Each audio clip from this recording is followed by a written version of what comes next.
ላልፎ ሲሄድ አንድ ሰው አገኘ። በፊት ደቀ መዝሙር ያልነበረ ፊልጶስ የሚባል ሰው አገኘና ክርስቶስ ባገኘው ጊዜ ተከተለኝ አለው።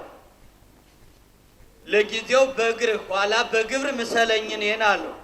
አብረን እንኑር ብሎ እግዚአብሔር ከሱ ውጭ የነበረውን መድኃኒታችን ኢየሱስ ክርስቶስ ብቻውን ሲባዝን የነበረውን ፊልጶስን ለሐዋርያነት ሲጠራው በገሊላ በኩል አልፎ ሲሄድ ፊልጶስን አገኘውና ተከተለኝ ብሎ ጠራው። ፊልጶስ ከሐዋርያት መካከል አንዱ ነው። ድምጻችሁን ቀንሱ ሁላችሁ። ፊልጶስ የተባለውን ሐዋርያ ና ተከተለኝ ተከተለኝ ምንል አዘምነ ነው አይደለም፣ ሩቅ እንዳይሆን ነው። ተከተለኝ አሁን ተከተለኝ ካልነው የሩቅ ስለሚሆንብን ነው። ጠፍቶ ነው አይደለም። ተከተለኝ ብሎ የጠራው ና አሁን ተከተለኝ፣ ወደ ኋላ ወደፊት አትበል፣ ከኔ ጋር እንኑር አለው። መርጫለሁ አለው። ካለበት ሄዶ ፊልጶስን ክርስቶስ እንዲከተለው ፈቀደለት። አንድ ሐዋርያ የጠራ እንዳይመስላችሁ። ቤተ ክርስቲያንን እንዲህ አድርጎ ነው የሰበሰባት መድኃኔዓለም ኢየሱስ ክርስቶስ። እያንዳንዱ ያሉበትን ከዚህ በኋላ እነዚህን መጥራት ሲጀምር አንዱ አንዱን እየጠራ መንጋው እየበዛ መጣና የክርስቶስ ቤተሰብ 120 የሚባል ቤተሰብ ላይ ደረሰ። ስንት አልኳችሁ? እግዚአብሔር ይስጥልኝ። ስንት አልኳችሁ? 120 ተብለው ይጠራሉ።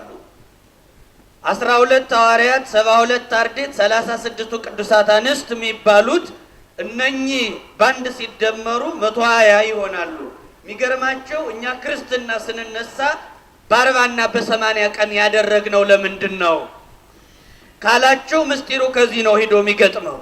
በ40 እና በ80 ቀን የሆነ በ70 በምናምን ያልሆነ ቁጥሩ ወንድ ልጅ በ40 ሴት ልጅ በ80 የሆኑበት ይህ ቁጥር ለምንድን ነው የተፈለገው ስንል 40 እና 80ን ስንደምረው ስንገጥመው 120 ነው የሚሆነው።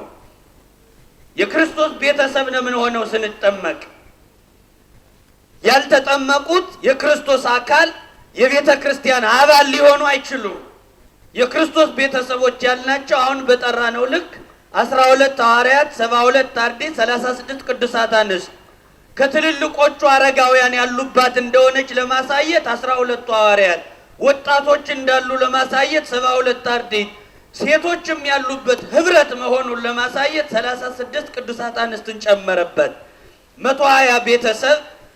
ስለዚህ 40 እና 80 ተደምሮ 120 ቁጥር ይመጣል። ይሄ የክርስቶስ ቤተሰብነት ነው። ክርስቲያኖች ወደዚህ ቁጥር እንዲመጣ ክርስቶስ ራሱ እየተመላለሰ በገሊላ ፊልጶስን አገኘውና ተከተለኝ። ከፊልጶስ በፊት ሌሎችን ደቀ መዛሙርት ዮሐንስ አስተዋውቆት ዮሐንስ ያስተምራቸው የነበሩ እነ እንድርያስ ተከትለውታል። እንድርያስ መጣ። እንድርያስ ማለት በኩረ ሐዋርያት የሐዋርያት መጠራት የሐዋርያት መጀመሪያ እንድርያስ ነው። እንድርያስን አስከተለ። ወንድሙ ጴጥሮስ መጣ።